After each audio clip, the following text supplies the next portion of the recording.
Against Mark D. Jensen, and appearances are as before. And what's up? Just a couple things in anticipation of Rhonda Mitchell's testimony today. I have no idea whether this is going to be an issue or not, but I know at the forfeiture hearing we got into the PowerPoint presentation pretty quickly. I think before the time it would have been admissible in evidence, and I just want to make sure there's a proper foundation before we start showing things to the jury on the computer or otherwise, and I just want to raise that now so Mr. Jamboy is aware of my position. The other thing is that at some point I think it's going to be appropriate for the court to give an instruction that nothing in these internet websites is admissible for the truth of the contents. I mean, that is, for example, there are a number of slides dealing with ethylene glycol from the internet. We have no idea whether there's anything reliable about those sources. We have plenty of experts testifying about ethylene glycol and its effects. I mean, what the site says about ethylene glycol? That's right. The contents of any of these sites can't be accepted as reliable evidence or used by the jury to support the truth of the matter asserted therein. So if it says ethylene glycol takes 12 hours, 24 hours, whatever it says, they can't use that information. They have to rely on what they hear from the experts because we don't know what the reliability of that information is. Did you want to respond to that? I guess we're really not offering it for the truth of the matter asserted in the sense that counsel's referring to it, Your Honor. We're obviously interested in introducing it to establish that the defendant was looking this stuff up on the internet. So I don't have a problem with that. Okay. Anything else? No, I think that's it. And, I didn't mean to cut you, well, I did mean to cut you off, yes. About the spousal privilege, but I would rather save that until we have a situation where the jury's not having to wait while we talk about something that isn't going to present itself today. Well, then perhaps we could set aside about an hour this afternoon after we're done with some testimonies. So maybe the last thing we can do this afternoon is discuss that so that we can discharge the jury and discuss the marital privilege aspect of it. How soon do you think we'll actually need to tackle it? Well, there's a great deal of work associated with reading all of this stuff, with preparing transcripts when necessary, with listening to all of these audio tapes.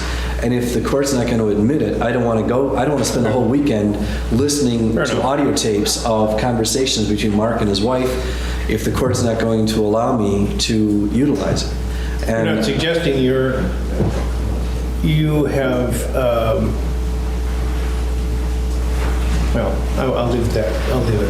I've got a case that's on point that says that the marital privilege does not apply to conversations between incarcerated persons and their spouses over the telephone when they have reason to believe it's being monitored. It's a Seventh Circuit Court of Appeals decision, Your Honor. Interpreting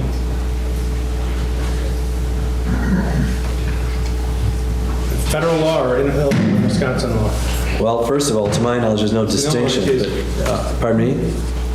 What's that? To my knowledge, there's no distinction, and what they're saying is that there's simply no marital privilege that applies to conversations that occur between an incarcerated person and his or her spouse over a telephone. Let's not argue now. I'll read it during the lunch break or something, and then we can talk about it later this afternoon.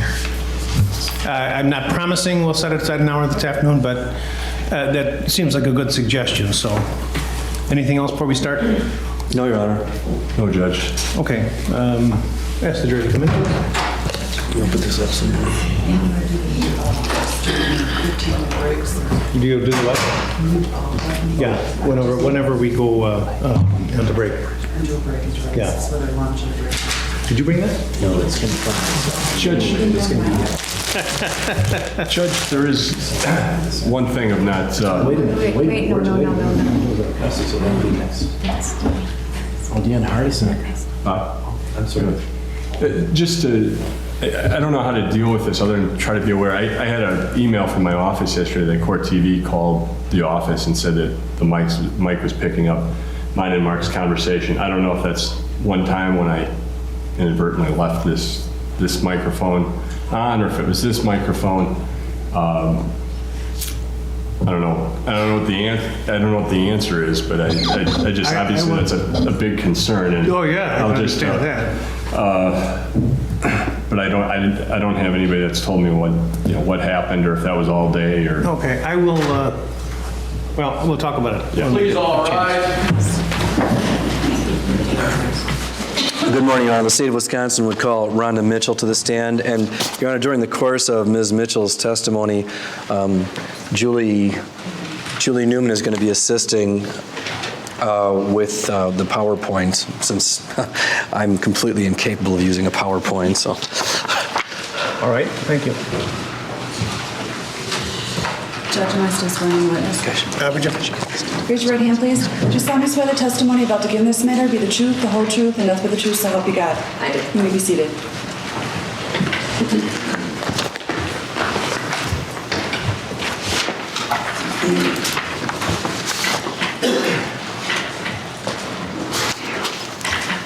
for the record, will you please spell your name, or state your name and spell your first and last name? Rhonda Mitchell, RHONDAMITCHELL. And Ms. Mitchell, by whom are you employed? The Wisconsin Department of Justice. Do we have these emails? I have. Your Honor, I'm going to have a number of exhibits marked while I'm continuing this examination. And Ms. Mitchell, by whom are you employed? The Wisconsin Department of Justice. In what capacity? I'm a computer forensic analyst. And can you tell the jury what a computer forensic analyst does? I analyze computer media and removable media, any type of electronic media that's compatible with our technology today, to analyze the ins and outs of what might be on that media. And how long have you been employed in that capacity? Approximately 5 years. And in what sort of training and what sort of training have you had which qualifies you for this position? Postgraduate training includes specialized training in this field. I've had extensive training with NCASE, which is a forensic software tool, through Guidance Software out of Pasadena, California. Also with the National White Collar Crime Center, I'm sorry, with the what? National White Collar Crime Center out of Virginia, doing basic data recovery training. I have also been trained with the Office of Justice and Juvenile Delinquency with the Internet Crimes Against Children's Task Force. And when you're talking about postgraduate, you're talking about post-high school graduate training? Correct. Is it? And how many computers have you had occasion to forensically analyze for the Department of Justice? Wow, hundreds. Now, can you tell the jury what you did in this particular case, the case of State versus Mark Jensen, to forensically analyze a computer? I received the initial computer that I received for this specific case.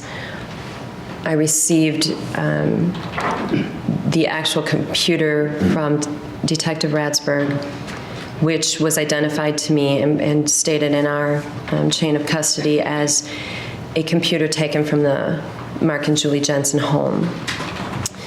In analyzing that computer, I took the hard drive out and I imaged that using a write blocking device so that nothing can alter the state of that hard drive. Once the image is created, the hard drive is put back into the computer and the forensic analysis is done from the image. And when you performed this process or this procedure, did you do this in the manner in which you've been trained to accomplish this objective? Yes, sir. And tell the jury about the software package that you employed to examine this hard drive. NCASE is a very sophisticated tool that dives into every aspect of a computer hard drive or its removable media, such as CDs, DVDs, thumb drives. In this case, I only had the hard drive to begin with from the home computer. And it allows me to see the hard drive in a different way than you would see in a normal Windows environment. I can see and do searches into every aspect, both allocated space and unallocated space, which would be deleted area. Okay, so explain that allocated and unallocated space and how that relates to the concept of deleted material and what you mean by that. Basically, you have allocated space is information that's indexed on your computer. Unallocated space is area of your computer that it is not assigned. Typically, the most simple way to describe it would be it can be empty space or can contain information that a user might believe is deleted. So, for example, if a person is on their computer and they're looking up things that they don't want anybody else to see, and they keep deleting the history after they've read it, the fact that it's been deleted and they can't see it when they pull it back up on their computer, that doesn't mean that you can't see it with your NK software package? Sometimes. So tell us what the NK software package will do under those circumstances. Depending on what I'm looking for, be it images or words, text fragments, internet, web pages, it depends. The software can carve out some of that information and find it in the deleted space if it's not overwritten. Now, and you did the analysis of the Jensen home computer? Yes, I did. And when you did the analysis of the Jensen home computer, did you recover files that were in the unallocated portion of the hard drive? I recovered information. Okay. Could you tell by looking at the information or the manner in which you recovered the information or by any aspect of your analysis of the hard drive whether these files had been deleted or not? If the information came from unallocated space, they would have been deleted in some capacity. And at some point, you and other members of the Department of Justice prepared a PowerPoint outline, is that correct? That's correct. And the purpose of the PowerPoint outline was to assist us in presenting this matter to the jury? Correct. Okay, I would direct, well, first of all, before we get to that, did you ever do a keyword search? Yes, I did. Can you please tell the jury what a keyword search is? A keyword search is done myself in every case, and keywords are derived typically depending on what type of case it is. If it's a financial case, an arson case, a drug case, child pornography, you derive words of interest to that case and run them through the NK software against the media that you're analyzing, and it can return words in both allocated and unallocated words or phrases that you use. And you start digging through your search hits. Now, but in order to do a keyword search, you get to decide what the keywords are, correct? Correct. And what sort of resources do you employ in deciding what kind of keywords you're going to look for? Typically, the lead investigator will assist in different types of keywords that might be specific to that case. Now, in this particular instance, what areas were you and the investigative team particularly interested in when you formulated your list of keywords that you wanted to look up? Initially, the list consisted of words pertaining to homicide by poisoning. And were there any other areas of interest that you developed after that? Yes. After the initial keyword search, and as the case developed, we decided, we constructed a list of keywords that may have actually pertained to Julie Jensen, to be specific. You wanted to look for areas of interest of Julie Jensen. Correct. And you were looking for areas of interest of Mark Jensen. Correct. Now, I would direct your attention to, see, I don't know if this has been marked as an exhibit. I guess it hasn't been. What's the exhibit number going to be?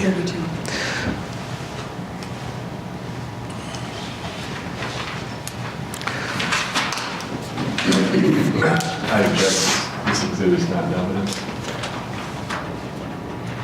I think he's going to have it marked. I don't have the spectrum of being marked, but I saw him starting to pick it up. You can't pick it up, have it marked? No, it's already marked. I marked it. Oh, it's I want to show it to the witness, and I don't see how I can show it to the He's got to have witness. it identified. Okay, well, What am I not understanding? that's fine. I thought he was picking up, put it on the easel. Oh, okay. I was going to pick it up and show it and put it on the easel. So Well, why don't you show it to her first and have her identify it, and then, Or have her Okay. come down, perhaps. well, how do you want me I'm to not do an it? expert on which would be the better way to do it. I would say take it over there without exhibiting it to the jury and show it to her, and I will do that. Oh, there's a Only back of lawyers could argue it. about It's marked this. on both sides, but this back is not the exhibit. The front side's the exhibit. I show you this item that's been marked as Judge. Exhibit 32, and I ask you if you can identify that. overruled. That is a graph that was created from the keyword search I did on the Jensen home computer. And does this graph truly and accurately portray your findings when you conducted a keyword search on the Jensen computer? Yes, sir. I'd move this exhibit into evidence, Your Honor. I object. I don't believe it to be a proper summary. Well, that would be for cross-examination, wouldn't it? I mean, Well, let's do this. I bet you there's some of you who didn't finish your coffee. This will be short, I hope. All rise.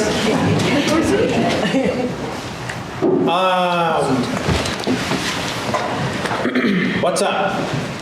Well, Judge, before I don't want to forget this, so before I get to the merits of this, I renew my motion against speaking objections. This kind of, well, that's a matter for cross-examination. I mean, the objections are more prejudicial than the evidence in this case. I think it's going way too far. I think it's prejudicial to Mr. Jensen when we have continuing speaking objections as to the grounds here. You know, you and I do not see eye to eye on this, Mr. Albee, I made the mistake of watching a recording of some of the commentary that was on television the other night on a, what do I want to call it? DVR, I think is what I've got on my television, and I was replaying certain aspects to acquaint myself to think about some of the things that were said. And there was, and I don't want to get into an extensive discussion about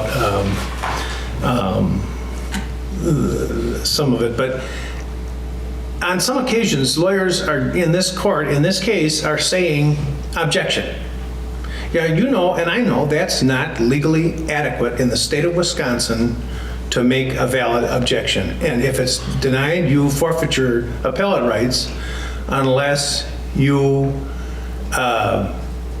it's evident from the record, I think is what the statute says, unless it's very evident from the record. And in that respect, number one, sometimes I don't pick up maybe as well as some other judges, maybe, I don't know, but sometimes it needs to be explained to me what the ground for the objection is, and sometimes even the best of judges would not be able readily to discern what the exact objection is.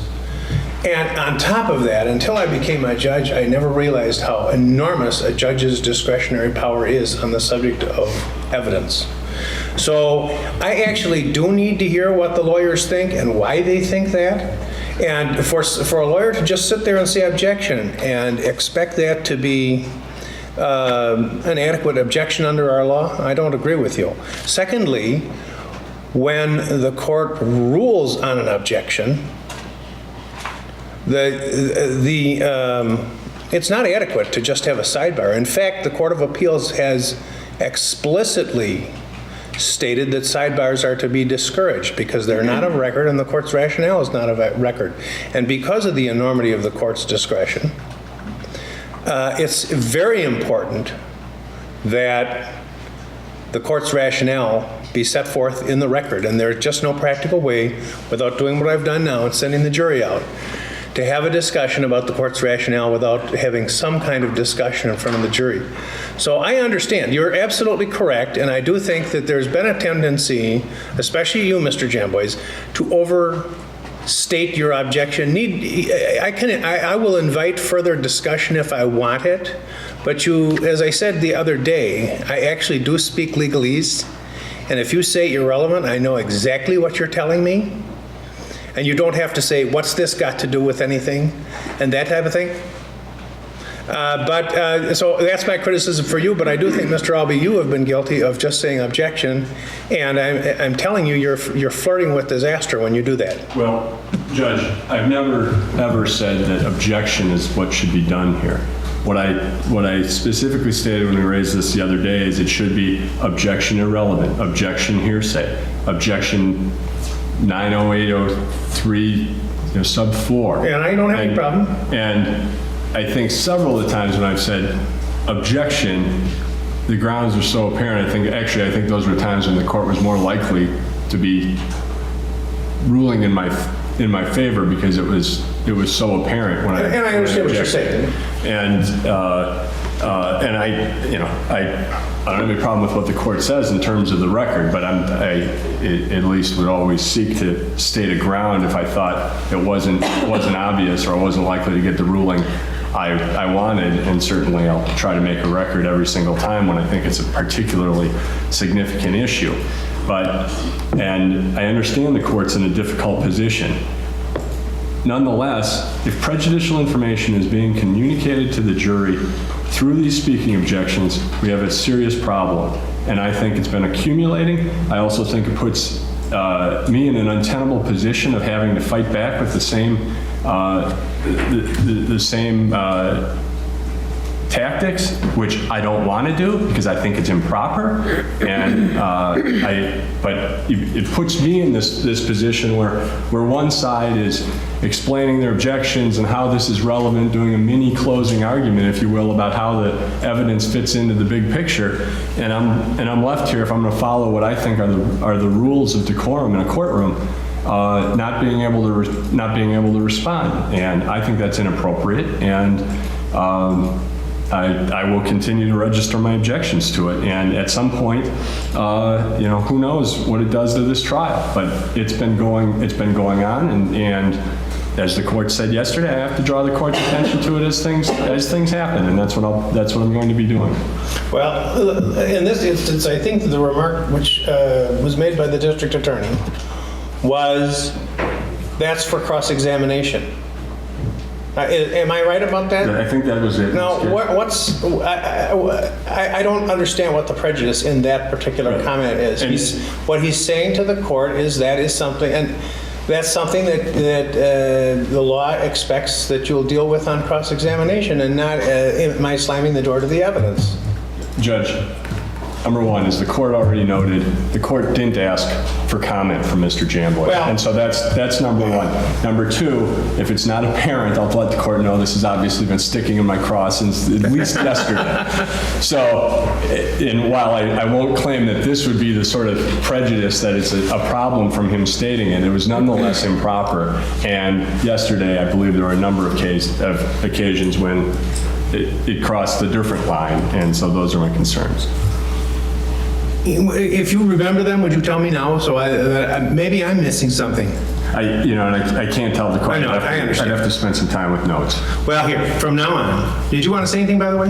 Well, I would like to speak, Your Honor. Briefly? In view of the accusations that are being made here about... Well, now, I wouldn't characterize them as accusations. Well, they are complaints concerning my decorum in the courtroom. Well, okay, fair enough. Well, if you I want will to call tell them you this. accusations, I would just call, he just wants to make sure that things are done. What? I've been a trial attorney for 25 years. I've never heard of this notion that we're not supposed to make speaking objections. I'm a trial attorney and I speak in court. And when I am in court, my purpose when I'm speaking is to persuade the person that I'm speaking to of my point of view. And as a consequence of that, what I've learned over the years is to seek to employ persuasive language. I've never had a defense counsel say that try to hamstring or straitjacket the prosecutor in terms of the statements that I'm making. I am not making statements that are intended to inflame the passions of the jury. I'm not making statements that are untrue, and I'm not making arguments that are inappropriate. The statement that I made just now was in response to an objection. Counsel was objecting to my displaying this after I believed I'd laid an adequate foundation for this statement, for this exhibit to be presented to the jury.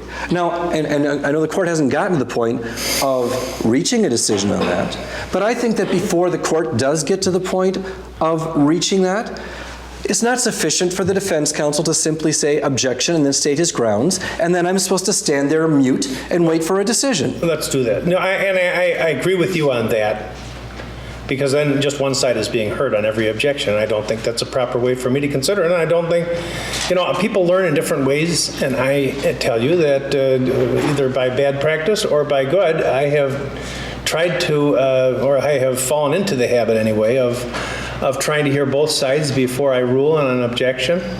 Number one, try to be fair to everybody, and number two, to avoid error. And it would not be in the least bit unusual for me to change my initial ruling or inclination towards a ruling after hearing both sides of it. So I don't have any problem with your responding. However, outside the context of Mr. Albee's concerns, I think I separately referred to your remarks the other afternoon as being combative. And I do think you're a little bit aggressive, and you need to tone it down a little bit. And you do need, as I say, to speak in legal language. And by the way, in terms of the jury hearing about objections, as you noticed the other day, there have been several times now I've tried to explain the rules of evidence a little bit to the jury, because one of the concerns that I have is I don't like the jurors sitting there and wondering if they're being deprived of some important evidence. I think that we lawyers, the Constitution, I think the framers of our Bill of Rights, it's not just what I think, I'm sure, that the framers of our Bill of Rights insisted on the creation of the jury system because they didn't trust the judges. And sometimes I think we judges have spent the last 218 years repaying the compliment, because we don't show adequate respect, I think, to the intellect of the jurors and their. So I do try to explain to them how some of the rules worked. I tried to explain the hearsay rule the other day a little bit, and at least I tried to explain the part about being offered an evidence to prove the truth of the matter asserted, so that the jurors understand why the court's ruling a certain way. I think I could do that consistently with they're not hearing things they're not supposed to hear. So I don't share your concern about discussion of the rules of evidence taking place in the open court. And you correctly made your objection the other day about notice of statements attributed to the accused by referring to the statute number, which does serve the purpose of keeping the jury unaware of what exactly we're talking about, and yet communicates to me what you're trying to say. But I think I want both you lawyers you need to understand, you do need to state the ground for your objection, that typically, unless it's very clear to me that one side or the other is going to prevail on the objection, I do not consider it in the least bit improper for both sides to be heard, and in fact I invite it, and but you do need to do it in such a way that you're not arguing. And I do think that Mr. Albee's concern is a legitimate one, that there's not to be argument in the form of objections or discussions on objections.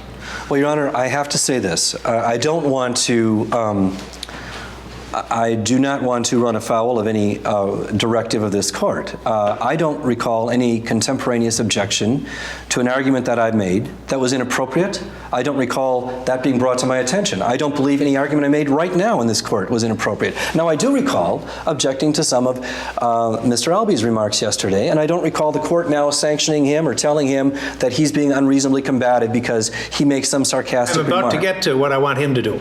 And the rule will apply to you too. Anybody who feels the other side is obtaining an unfair advantage by an improper discussion about the evidence, or the application of the rules of evidence, will be expected to state, if that is occurring, objection to the speaking objection. Okay? Now, just so that I have a clearer understanding, Your Honor, was there anything improper with what I just did in this courtroom this morning when counsel objected to this exhibit being presented after I believed I'd laid a proper foundation? I heard the basis for his objection, and I said that's for cross-examination. Now, is that... Probably, had you said it calmly, there probably would have been no problem. So the words were okay? I suspect that I would probably so find. And in fact, weren't they accurate? Well, I think, yes. Well, I don't know. Let's take up the objection. We're done with this. You know what I think, and I expect you to follow that, period. I will, Your Honor. Okay. But the other thing is, they were said to me. That's not. Well, that is a legitimate point, and there was a moment the other day that I actually had to, I think I said quiet 4 times, because you gentlemen were going at it, and I would say that as a general statement, let's not talk about the past. Let's talk about the future. Go ahead. I don't think this is appropriate to be admitted as a summary, and I also would move for its exclusion under 90403 because I think it's misleading to the jury. I think this keyword search, because there are tens, if not hundreds of thousands of words on the Jensen computer, presumably, and to select 25 or 30 of them that were searched. And I don't know that these are every word she searched, and that she didn't include anything else she searched and didn't like the results. But I don't think this is proper. I think it's too misleading to the jury to focus on words, because you could go to a single site and have a word show up 80 times in that site. Doesn't mean that people have been looking for that word, and it ends up just being a misleading impression for the jury.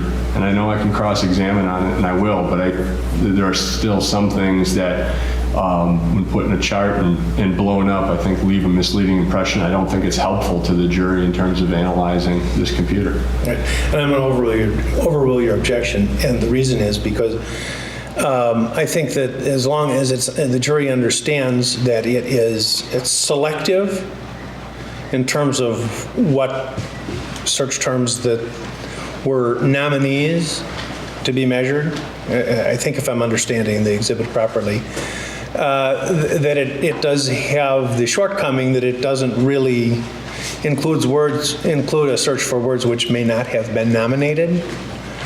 But I think, once again, I think that the jury's intelligent enough to understand that if you bring it out on cross-examination. So in the end, I think your point about to whom you're speaking and the tone of voice can have a lot to do with it. But in the end, I think that Mr. Jamboy's objection was right on target. It's for cross. And Judge, as the court probably understands, it's the form. The court didn't invite a response. It was said to me. It was said. I understand. They said loudly. Hold on, wait a minute. No, not wait a minute. No, we're not going to wait a minute. We're just going to understand. As I said a moment ago, we're going to talk about the future, not about the past. I don't want to discuss all what's going on the last 4 days. We've got a long trial to go through here, and if we spend a lot of time spinning our wheels on this kind of stuff, we'll never get done. So let's just tone it down a bit. There's chocolate here now, too. We need to understand both sides want to be heard, and that both sides will get the chance to be heard, but you have to be respectful of the other party, okay? So, your objection is overruled for the very reason that was stated. All right, anything else? Ask the jury to come back, please. Please be seated. All right, the objection has been overruled. Go ahead, Mr. Chairman. So, Ms. Mitchell, I'm going to put this, can you see this keyword graph up here if I put it up on this easel? And counsel, can you see it? I'm afraid if I move it back too far, the jury won't be able to see it. You know, I'll tell you what, I have to tell you, this is such a beautiful courtroom, and it's so beautifully designed and comfortable, but I haven't figured out yet why they didn't put that over there. The jury wouldn't see it, Your Honor. What? It'd be too far away for the jury to see that. Think so? Well, I don't know. Everybody would be able to see it then, but be that as it may. The chart, I'm going to ask you to move it a little bit further. More. Can everybody see?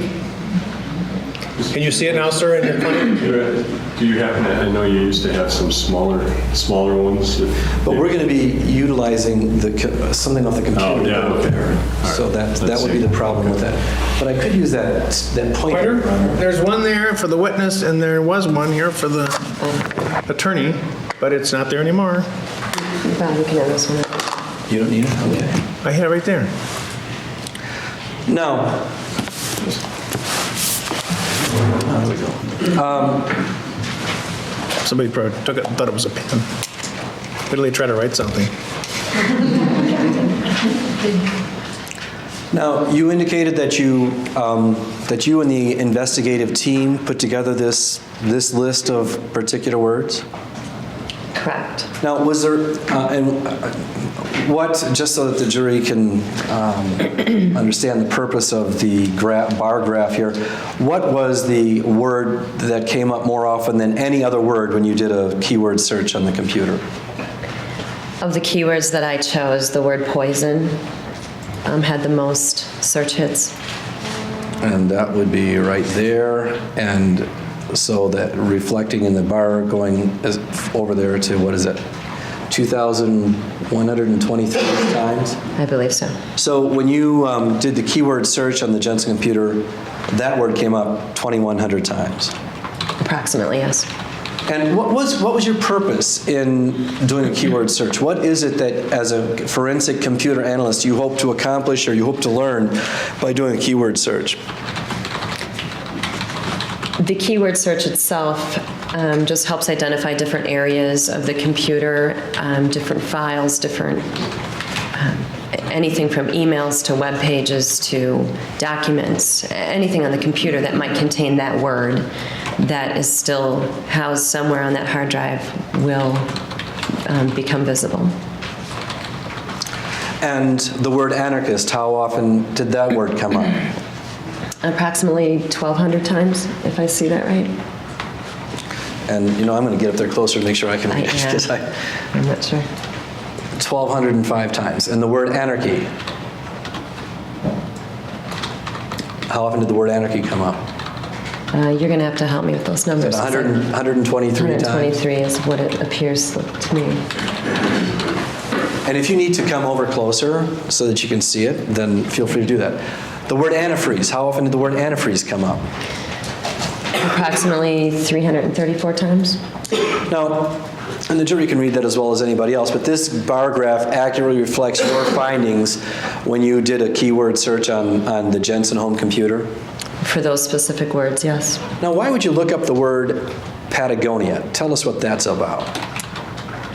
Patagonia actually is a word that appeared in an email that was recovered between Mark Jensen and Kelly Labonte. And it referenced a shopping site of some sort. And the word Sierra. Tell us why the word Sierra came up, 1,038 times. And why do you happen to look up the word Sierra? I ran the word Sierra because there was some findings in the internet files of Sierra antifreeze. So Sierra is a type of antifreeze. Correct. I see here The word garden came up. That was the second most frequent word, correct? Correct. And had you been made aware during the course of your investigation as to whether or not gardening was one of the areas that Julie Jensen was interested in? Correct. So when you find the word garden coming up that often, did that cause you to possibly infer that Ms. Jensen may have been using the computer to look up gardening sites? I ran the word garden specifically because I was told that was one of Julie's interests. And when I researched the search hits from the word garden, it became apparent to me that the vast majority of the search hits that reflected from the search on garden was actually coming out of web pages from the Anarchist Cookbook, which is a website that promotes and helps you understand, learn, and build bombs. And a lot of the ingredients in their explosive recipes are fertilizers and such that you would get. They refer you to go to a lawn and garden center. And the word death came up Yes. several times. And I see IDLY, idly came up several times. Does that mean that somebody was idling away their time, or what does IDLY, what does that mean? I ran those four letters the way they appear because in some of the emails recovered from Mark Jensen, he continuously signed his emails IDLY in correspondence with Kelly Labonte, which typically in a chatting environment means I do love you.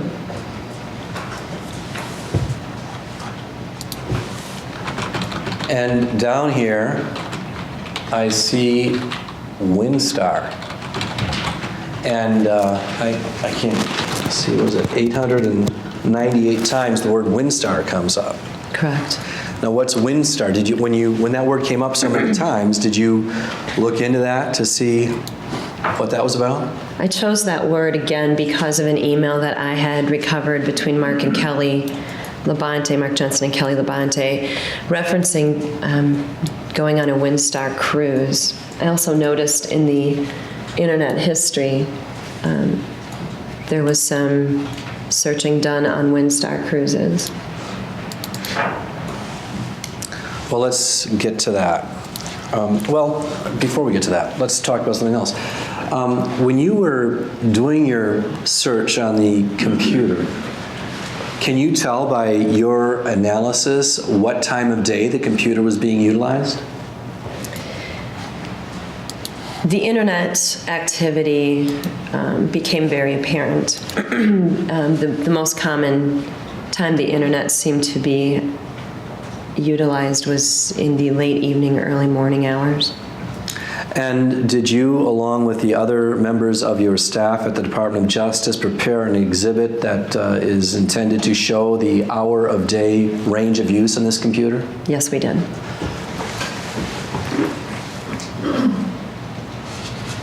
And there's an exhibit sticker on this, but I think that was from the previous hearing, so I need a new exhibit list.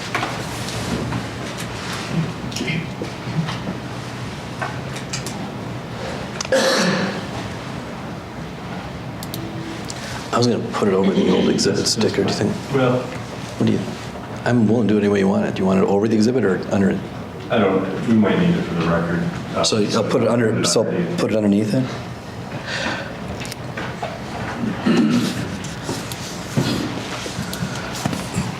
I'm going to show you this item that has been marked as Exhibit 33, and I ask you if you can identify that item. That'd be a bar graph that was created by the Department of Justice, reflecting the internet usage by time of day. And this is throughout a 7-day week. That one is, I believe, yes. And does this bar graph accurately portray your findings with respect to the hour of day usage of this computer on a week-by-week basis? The internet usage, yes. Your Honor, I request that this document be received into evidence, subject to cross-examination. Judge, I think there's a need for more foundation in terms of how this was compiled, from what information, from what source on the I think this computer. point is a good one. Well, tell me, Ms. Mitchell, how did you develop the information contained in that exhibit? I believe that exhibit's information was from the internet history. And so when you're looking at the internet history, how can you tell when the internet was being accessed by the computer? Does the computer keep a record of that? Yes, it does. And are you able to recover that record? Some of it. And as you recovered the record with respect to the internet history that you were able to recover, were you able to formulate an analysis as to when the computer was being utilized and when it wasn't being utilized? Yes, I was. And is that exhibit that I just showed you a reflection of your findings in that regard? That is a reflection of my findings of the recoverable information out of the internet history. And do you have an opinion to a reasonable degree of forensic certainty that that document accurately reflects your findings? Yes. Judge, I don't think it's an opinion, it's a summary. I mean, a reasonable degree, I would disagree with it. I don't know that that's a test that would be applicable to. Well, in any event, Your Honor, I now again move the exhibit into evidence subject to cross-examination. No objection. It'll be received.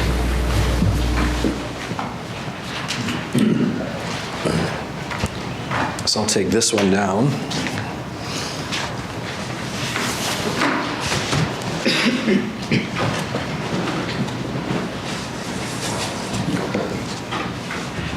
I'm going to need exhibit 34 also. Can you read the exhibit from where you're at, ma'am? Yes. Okay. And does that exhibit accurately portray your findings with respect to the use of the computer? It reflects my findings for the internet usage. And let's explain this. So looking at this first bar here, tell me what that reflects. That reflects the number of times the internet was utilized during the hours of from midnight to 12:59 a.m. And that's Monday through Sunday, correct? A 7-day That's week? 7-day week. And it reflects what, 175, 180, something like that? Approximately. And then what does this bar reflect? Reflects the internet usage between 1 a.m. and 1:59 a.m. And so about how many times was the computer utilized between 1 a.m. and 1:59 a.m. during the time that you were examining? Approximately 35, 40 times maybe. And it goes up a little bit here from 2 to 2:59 a.m. Correct. and drops down to next to nothing from 3 to 3:59 a.m. Correct. Do you have any recollection as you're sitting there today as to what particular day the computer was accessed between 3 a.m. and 3:59 a.m.? No, I don't. And then it wasn't accessed at all between 4 and 6 a.m.? Not according to my findings. And then from 6 to 6:59 a.m., about a little over 50 times? Correct.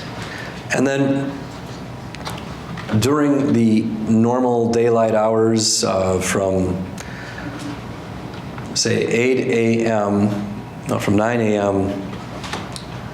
to,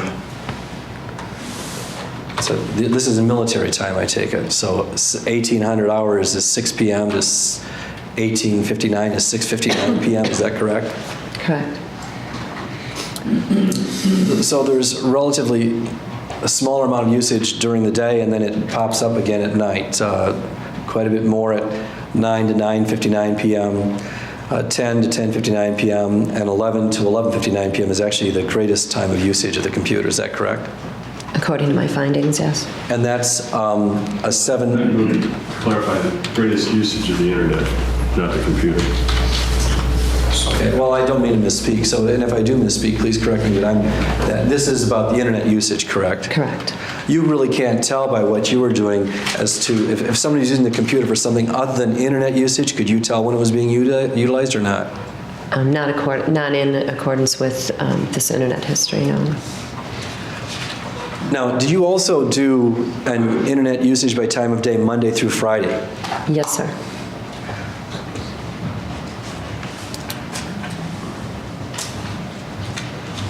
This is Exhibit 34, Counselor. 34. Exhibit S34. And I show this item that has been marked as Exhibit S34, and I ask you if you can identify that document. Yes, that's a graph, a bar graph that was created after the previous 7-day bar graph was created. We broke it down into a bar graph that showed internet usage Monday through Friday instead of the full 7-day week.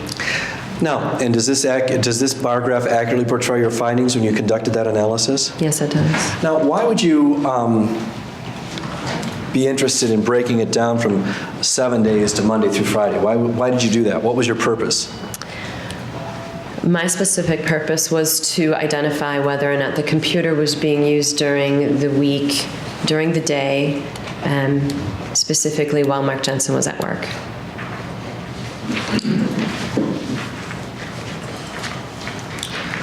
And when you analyze the computer for Monday through Friday usage,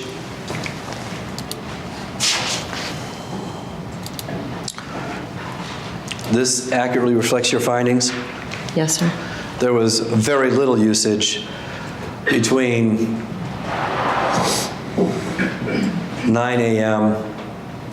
and 7 p.m. of the computer. Is that correct? That's correct. And I noticed that there is some usage right here, 9 a.m. to 9:59 a.m., 7 to 7:59 a.m., and 6 to 6:59 a.m. during a weekday. Do you remember what specific times the computer was accessed that reflects those bars right there? I believe the internet usage between 9 and 9:59 a.m. Right here? I believe all of those were derived from December 2nd, 1998. The day before Julie Jensen's death? Correct. And then, so on Monday through Friday, the computer usage was, okay, where is this? Okay. There was a significant amount from midnight to 12:59 a.m., correct? Correct. And then some from 1 to 1:59, and a little more actually from 2 to 2:59 a.m. Then there was some usage here between 6 a.m. and 8 a.m., correct? Correct. And then it jumps up again in the evening hours, is that correct? That's correct. So very little computer usage Monday through Friday when Mark Jensen was at work and Julie Jensen was at home alone, from your understanding. Correct. Now, did you also conduct an analysis of the computer internet usage by time of day for Saturdays and Sundays from July 12th, 1998 through December 3rd, 1998? Yes, sir. And did you and your staff prepare an exhibit that reflects your findings in that regard? Yes, we did.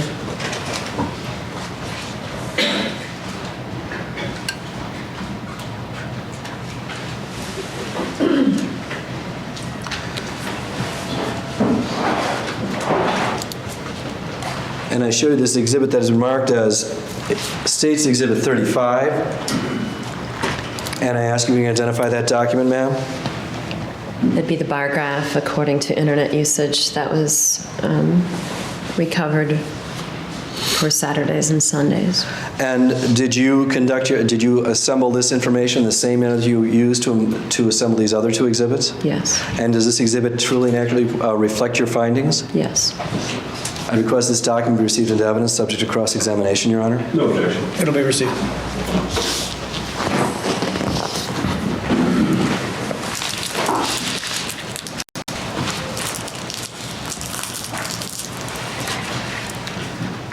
And now that exhibit reflects what kind of usage on the weekends? And would it help you use a pointer to tell the jury what this exhibit means? No, I don't think I need the pointer. Reflects internet usage on Saturdays and Sundays from approximately July 12th through December 3rd. The heaviest usage appears to be between 3 p.m. and 5 p.m. Actually, 5:59 p.m. So between 3 and 6 approximately. So there is afternoon usage of the computer on the weekends, Quite a bit, yes. when, from your understanding, Mark Jensen would be home. That'd be my understanding. Well, the objection is to her basis of knowledge. Stand.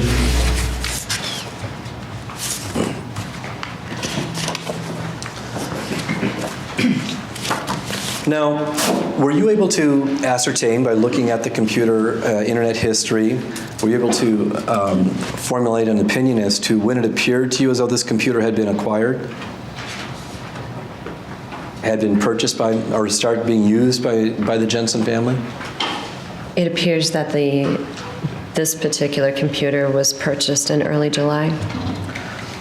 And so the first usage you had of this computer that you were able to recover from internet history was from early July of 1998? That's correct. And did you do a daily evaluation of when the computer was being utilized for internet history searches on a week-by-week or day-by-day basis? I'm not sure I understand what you're asking. Did you prepare a calendar that reflects when the computer was being utilized for internet history searches? Yes, we did. And that was for each month between July and December when the computer was seized? Correct.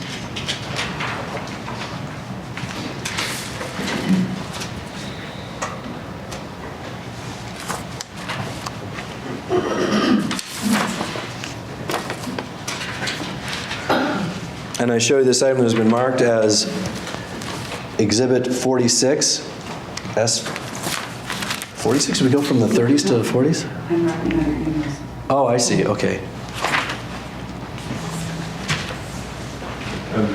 Judge, actually, until this is published, I don't think it should be seen by the jury. I do have an objection. Oh, well, I'm sorry, I was meaning to show it just to the witness, not to the jury. I certainly didn't show it to the whole jury. I show you this document that is marked as Exhibit S46, and can you identify this document? That document was created by the Department of Justice according to findings between myself and the Intelligence Department. And does this exhibit accurately portray your findings with respect to the dates and times of internet activity on the Jensen home computer? The computer information on there is derived from my findings, yes. And then there's additional information on there also, correct? That's correct. And describe, for example, I object because she doesn't have personal knowledge as to these things, and I think they misstate the evidence. Well, what question are you, are you objecting to the exhibit or to the question? Well, I think the questions, and for example, specifically, Judge, July 6th and the 4th and 5th as well. July 6th is erroneous, and July 4th and 5th are beyond her scope of knowledge. it may be beyond her personal knowledge, Your Honor. The question is whether this is was this information derived from a source that a person in her position would normally rely upon in arriving at her opinion. And if it was, even if it's hearsay and even if it's inaccurate, it's something that she can rely upon and put into the exhibit. Is what she is going to express to be an opinion or merely a compilation? This is simply a compilation, Your Honor, and some of it she prepared. Then I have to agree with Mr. Albee. Well, If it's an opinion, then experts are permitted to rely on information provided by others upon whom they would typically rely in forming experts' opinions in their particular fields. But if it's just a compilation of information, no, then it's genuine sucking hearsay in. well, Your Honor, this particular aspect of this exhibit, the July 4th, 5th, and 6th, are not being offered for the truth of the matter asserted there, and I'll have this witness explain that. She does not, where she got that information and what its limitations are. But the remainder of the information contained on this exhibit is information that this witness accumulated off the hard drive. And I have no objection to the remainder of the exhibit, but that's problematic, and even if it's information an expert relies upon, it's still hearsay. It can be brought out in cross-examination, but it isn't a way to admit inadmissible hearsay. Well, it's not hearsay, Your Honor, unless it's being offered for the truth of the matter asserted, and I just got done saying that's not the case with respect to this entry, and this entry. The remainder of it is being offered for the truth of the matter asserted. The problem is,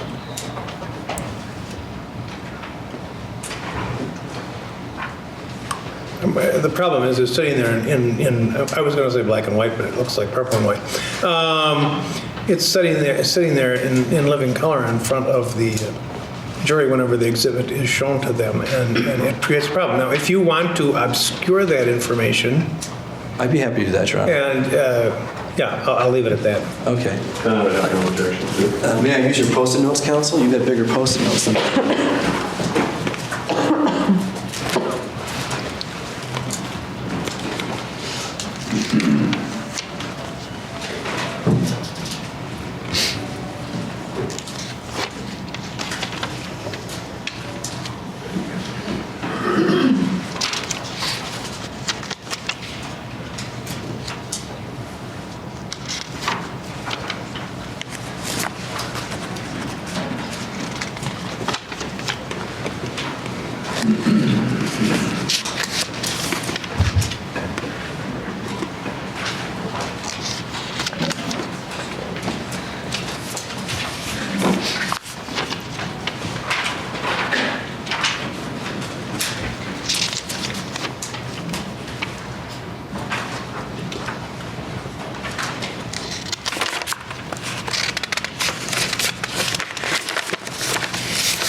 Is that satisfactory, counsel? Yes.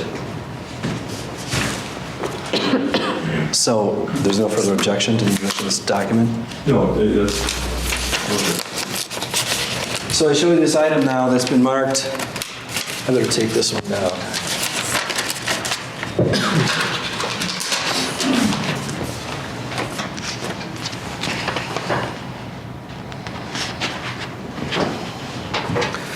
As Exhibit 46.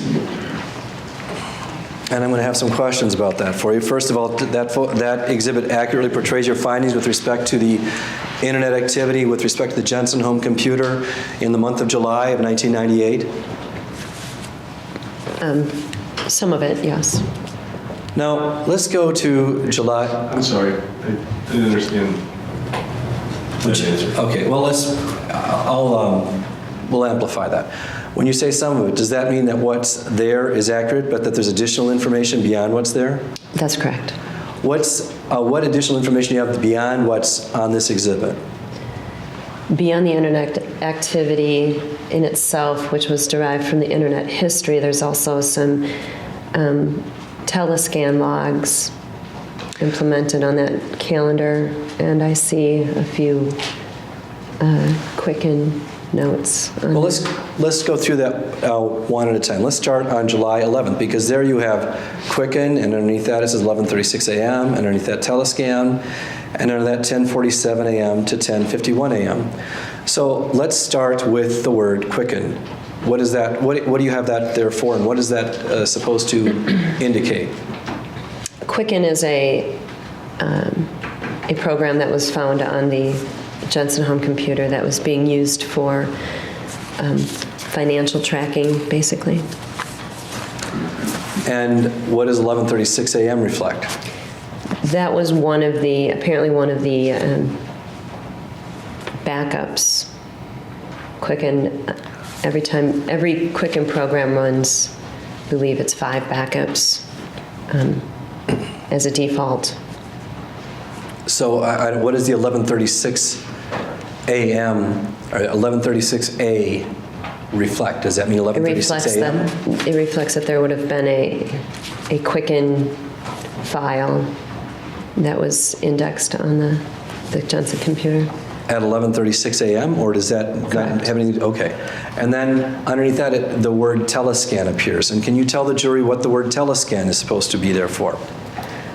Telescan is part of a program from an internet-based stock trading program called Trading Expert Pro. I'm not extremely familiar with that program, but when entering and trading, apparently you need to use Telescan to get into that program, and it logs the files on the computer. So whenever Telescan appears, does that appear to reflect anything other than access to the Trading Pro?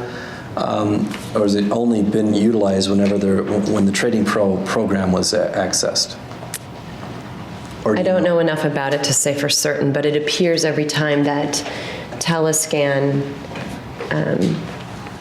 in order to use the Trading Expert Pro program, you have to log in using Telescan. Which apparently, I don't think is good enough to allow her to give any opinions about Telescan. The objection is sustained. Well, was there any time where the word Telescan appears up here where the Trading Pro program was not accessed? I didn't hear what you said. I didn't hear the conjunction, is all I didn't hear. I'll repeat the question. That'd be great. Was there any time that the Trading Pro program was accessed where this Telescan does not appear up here in July of 1998? Telescan is Trading Pro Expert. Okay, so Telescan reflects the use of Trading Pro Expert software. Yes. Now, and that 10:47 a.m. to 10:51 a.m., what does that reflect? It reflects when Telescan was accessed and completed. So it was about 4 minutes on July 11th on a Saturday, correct? Correct. Now, let's go to July 12th. And I see there's internet activity July 12th from 2:57 a.m. to 3:36 a.m. and 3:54 p.m. to 4:11 p.m. Is that correct? That's correct. And then on July 13th.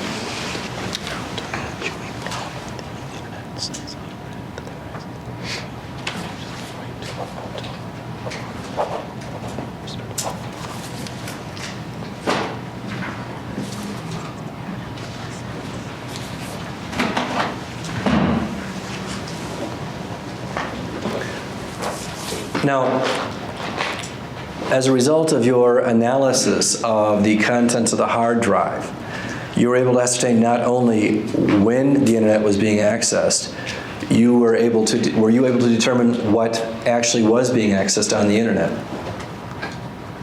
At certain times, yes. Were you able to ascertain what was being accessed, for example, at any of these times in July of 1998? Yes, that information was derived from the internet history. And again, as you look through the month of July, and Monday through Friday, was there any time that the computer was accessed Monday through Friday that you were able to discover that is not on this exhibit? Not that I was able to discover. So between Monday, July 13th and Friday, July 31st, during the week, Monday through Friday, there was not one single time that you discovered any internet activity on the home computer during the course of the work week, Monday through Friday, from, say, 9 a.m. until 5 or 6 p.m. Is that correct? That's correct.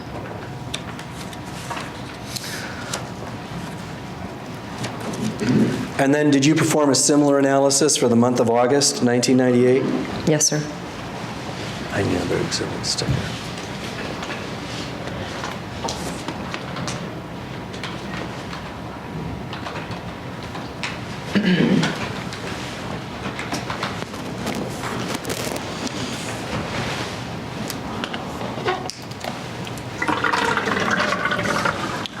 And I show this item that has been marked as Exhibit 83, Council. I'm going to read back that first. Oh, yeah, so good point. Thank you.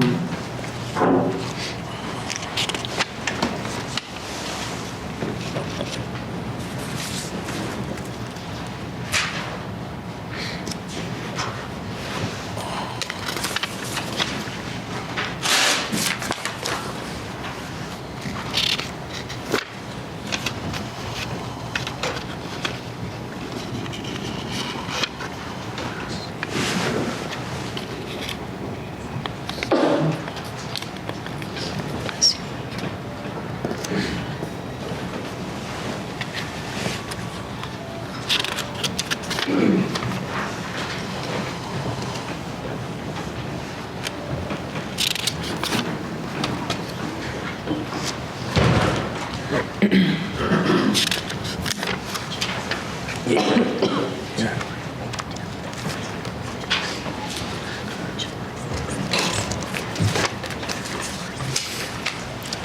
already.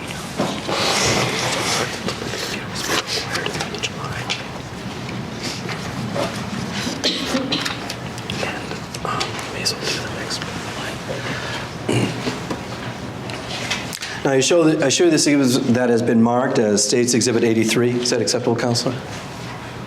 Yeah. And just ignore the post-it, post things on. Does this exhibit truly and accurately portray the findings that you made concerning the computer usage during the month of August 1998? The internet usage. Yes, the internet history usage. Yes. I'd request that Exhibit 83 be received into evidence, Your Honor, subject to cross-examination. No objection. It will be received. I'm sorry, Mr. Jamboys, what's the number? S83.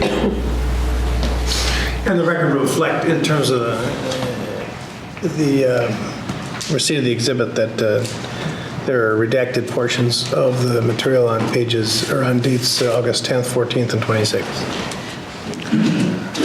But the portions that are not redacted, do they accurately reflect your findings that you know of your own personal knowledge from examining the hard drive of the Jensen computer? Yes. Now, once again, in looking at this computer, Monday through Friday during the entire month of August, were you able to discover any time during the work day, Monday through Friday, where there was internet activity on the Jensen home computer? From, say, 9 a.m. to 5 or 5:30 p.m.? Not during the day hours, no. So the computer during Monday through Friday was exclusively used in the early morning hours or in the evening hours? As far as I could tell, yes. And then it was also used on the weekends? Correct. Now, I need another exhibit sticker. And you performed a similar analysis for the month of September 1998? Yes, sir. You employed the same techniques? Yes, sir. Counsel, is this? No problem. I show this exhibit that is marked as State's Exhibit number 84, and I ask you to identify that document. That is a calendar created for the month of September 1998 of internet activity. And does this exhibit truly and accurately portray your findings with respect to the month of September of 1998 Yes. concerning computer internet usage? Yes, sir.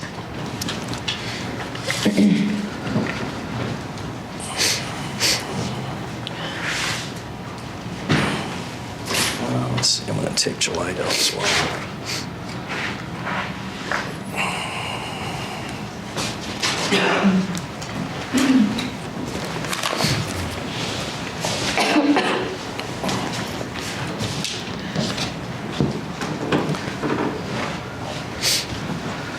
Now, looking at the computer usage during the month of July, the month of September 1998, from Tuesday, September 1st through Wednesday, September 30th. Go through it day by day. Were there any days where you discovered computer internet usage between, say, 9 o'clock in the morning and 5 or 6 o'clock in the evening? Not that I was able to find. I see here on Wednesday, September 9th, the word Quicken appears and 123P underneath that. And what does that reflect your findings? What does that mean? There was a Quicken file that was last accessed, according to that date and time. On September 9th at 1:23 p.m. That's correct. And for the benefit of those of us who've never used a Quicken file, I've never used one, for example, what does it do? What is it for? Financial tracking. Were you able to look at the actual Quicken file that was accessed on this home computer? I was able to look at several Quicken files that were indexed on the computer. And were the Quicken files largely pertaining to the Jensen home finances, or was it finances that was of the sort that Mr. Jensen would engage in at his place of business? One of the Quicken files was the Jensen home finances checkbook. And do you know, looking at, oh, there we go. This one that was accessed on September 9th, the Quicken file was accessed September 9th at 1:23 p.m. Do you know if that was a Quicken file for the Jensen home finances, or one of the Quicken files he might employ at his office? I can't tell from this. I object to any assumptions about what he employs at his office. Well, he inquired if she knew, although I guess the question does presuppose that there's an access to Quicken at the office, which is not in the record. And I don't know if there is or not, and so... Well, but your question kind of presupposed that there was. Why don't you rephrase your question? To your knowledge, when you... Based upon your analysis of the home computer, were you able to determine whether or not there was any kind of Quicken file employed at the Jensen office, Mr. Jensen's office, or not? I couldn't tell, excuse me, I couldn't tell if Quicken was employed at the office. However, there were several Quicken files on the computer that related to what appeared to be... Objection to describe, that's for speculation, not personal knowledge. Well, actually, I think she can tell us what it appeared to be, whether it appeared... Can you tell the difference by looking at the Quicken file, whether it pertained to a business application or a personal finance application of the Jensen personal finances? I believe so. Okay, and based upon your analysis or your observation of the Quicken program or programs that you observed on the home computer, was it one or was it the other or was it both of those? I object, Judge. I think she can tell us what it is exactly she saw. It doesn't seem to me, we don't even have that information to know what their foundation is. I think that the foundation is lacking. Well, tell us what you saw with respect to any Quicken program that you can remember looking at when you were looking at the home computer. One of the Quicken programs specifically was the Jensen home finances checkbook. There were several others that, one specifically was titled Sorensen. It seemed to be investment information for maybe a client, a friend, I don't know. I don't know who Sorensen is. And there were several others of that nature. So with different names on them? Correct. Now, and with respect to this Quicken program that was accessed on September 9th at 1:23 p.m., were you able to tell by looking at it whether it pertained to the Jensen personal finances or one of the other names that you'd seen some Quicken files open for? I can't tell from this computer, from this calendar. Okay. Now, did you also...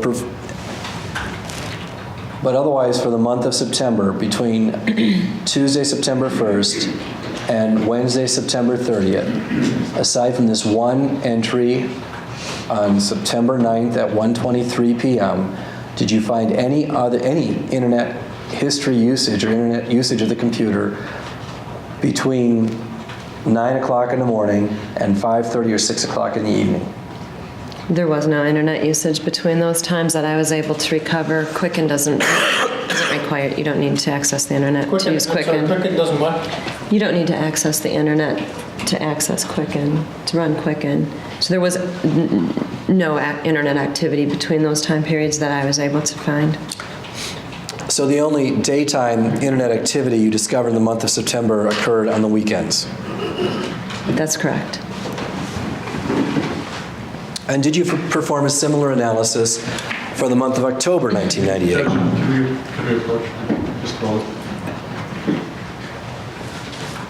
I was talking about October 1998. Did you perform a similar analysis for the month of October of 1998?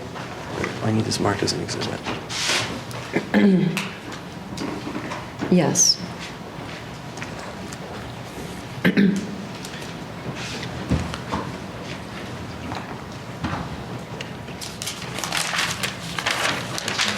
That's fine, okay. So I show you this item that's been marked as State's Exhibit 85. I ask you to identify that. That is a calendar from the month of October 1998 reflecting internet activity. And does this exhibit truly and accurately portray or reflect the findings that you, when you did the internet search or internet history search on this computer for the month of October? Yes.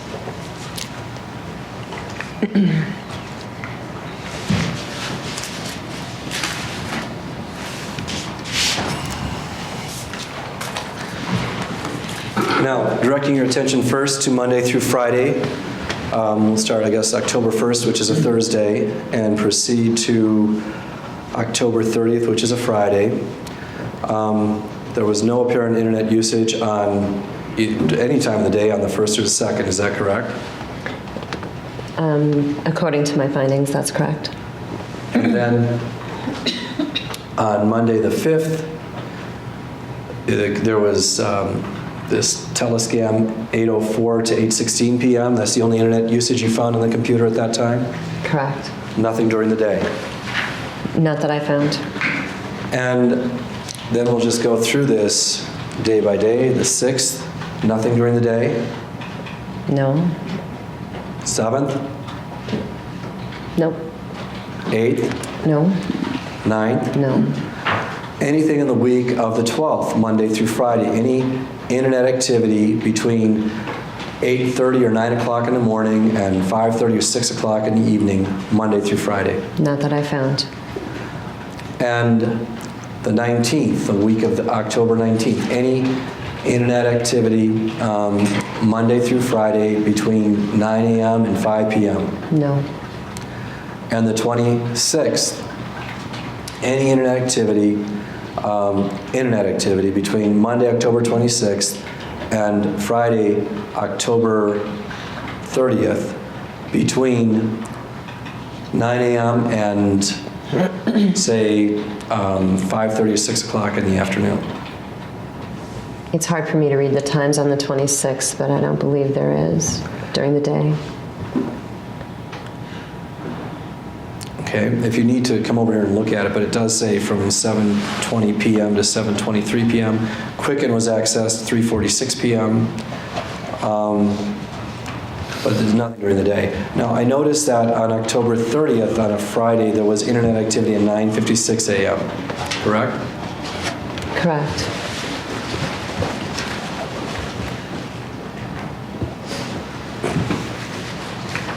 And that was the only internet activity found during the day, Monday through Friday, between 9 a.m. and 5:30 p.m. in October of 1998, correct? Correct.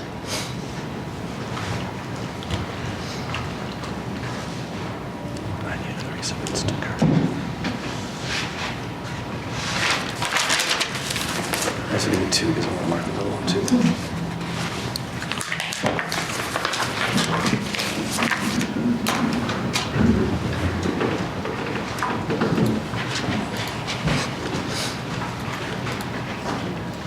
And I'm going to show you this exhibit marked as Exhibit 86. Council, with your approval.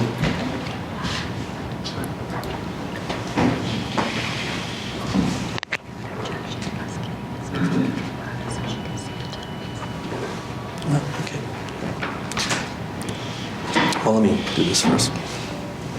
Show you this exhibit that's been marked as State's Exhibit 86. Does that exhibit truly and accurately portray your findings with respect to internet usage on the Jensen home computer in the month of November 1998? Yes. I request this document be received into evidence subject to cross-examination, Your Honor. Objection? Pardon me? No objection. What will we receive? And if you're having trouble reading it, you don't have a problem, counsel, with my showing her this, which is... No, I think it's a good idea. It's an 8.5 by 11 reflection of what's up there, is that correct? So let's go through the month of November 1998. Again, we're looking for internet computer usage Monday through Friday between 9 a.m. and 5:30 or 6 p.m. Is there anything during the first week in November that you were able to discover during the course of your analysis of this computer where there was use of the computer for internet activity between 9 a.m. And say 5:30 or 6 p.m. Monday through Friday? No, there wasn't. And the week of November 9th, was there any internet activity on the Jensen home computer between 9 a.m. and 5:30 or 6 p.m.? No internet activity. And the week of the 16th, between Monday and Friday, was there any internet activity between 9 a.m. and 5:30 or 6 p.m.? No. And the week of the 23rd, was there any internet activity between 9 a.m. and 7 p.m. On the Jensen home computer? No. And then Monday the 30th, was there any internet activity on the Jensen home computer between 9 a.m. and 5:30 p.m.? No.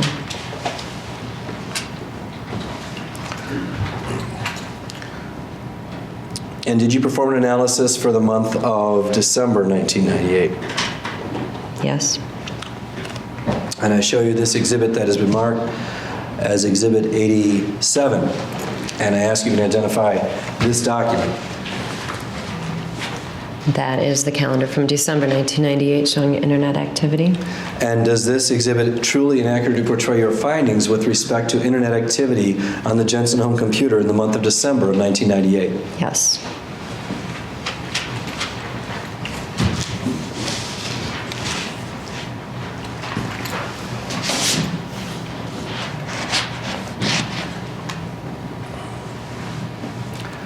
Now, was there any use of the computer on Tuesday, December 1st, 1998, between 9 a.m. and 5 p.m.?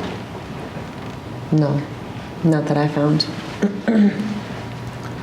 And was there any use of the Jensen home computer on Wednesday, December 2nd, between, say, 9 a.m. and 5 p.m.? Can you No say? internet usage. Well, would you come over here and take a look at this, please? I'm directing your attention to this Do we have a... entry right here. I don't know if I've got it Yeah, here.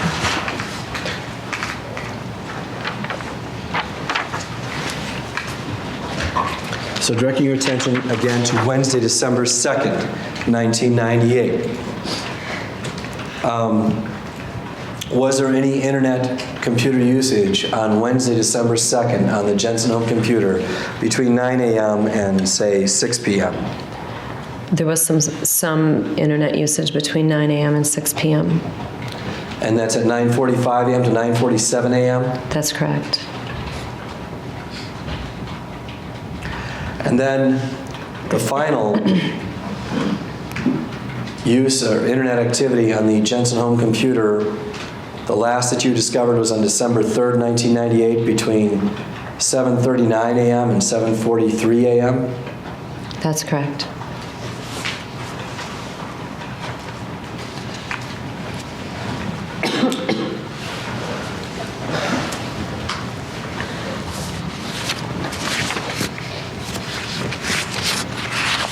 And on the Jensen home computer, did you discover any email communications? Yes, I did. And who were the email communications between? The emails that I recovered were primarily between Mark Jensen and Kelly Labonte.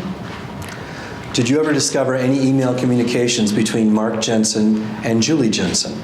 No, sir. Did you ever discover any email communications between Julie Jensen and any other person at all? No. Did you discover any email communications from any other person to Julie Jensen? No. So the only email communications you recovered were those which involved Mark Jensen? Correct. And were there any email communications between Mark Jensen and any other person besides Kelly Labonte, who also became known as Kelly Greenman at that time? Nothing that I recovered. I would direct your attention to Wednesday, October 14th, 1998 at 11:20 p.m. Do you recall recovering an internet search or recovering some kind of internet activity concerning Windstar Cruises. What was the date you were referring to? October 14th, 1998, at 11:20:14 p.m. Judge, the witness is looking at something. I have no idea what it is. I don't have a copy. Is that correct? That's correct. Okay. What are you looking at, ma'am? Okay. I have a printout of internet history and internet files and an outline to a PowerPoint presentation that has been prepared. And was this the same one that you had prepared for the previous hearing in this matter? That's correct. And that was one that had been provided to defense counsel? I believe so, yes. You want to go take a look at what she's got so that you know what it is that she's looking at? This is what she's looking at. I think she was looking at this. Files. Oh, the PowerPoint. Is it the PowerPoint outline you're looking at, or this? I have that up here, too. The PowerPoint outline. I thought you gave him a copy of that. I am not giving that to him yet, but I'll give it to him now. Sorry. Let me This is just my outline. see what you're looking at there.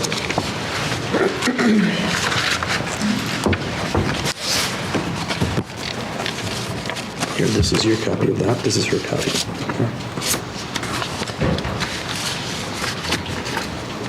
You can have that back.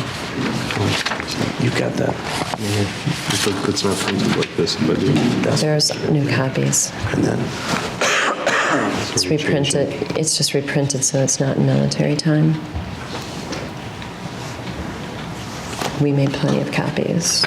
You can certainly have a copy of that. And that's the same, the internet files.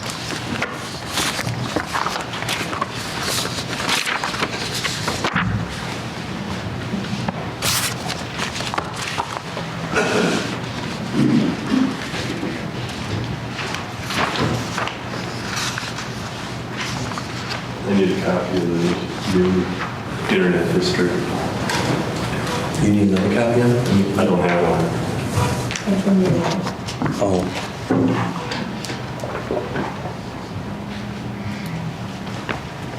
I'm sorry, I thought you had that. Oh, I see. The council, you know what the difference is, that this is the one that's in regular, non-military time, the one you had was in military time. Is there one any different? Is the files any different? Doesn't matter.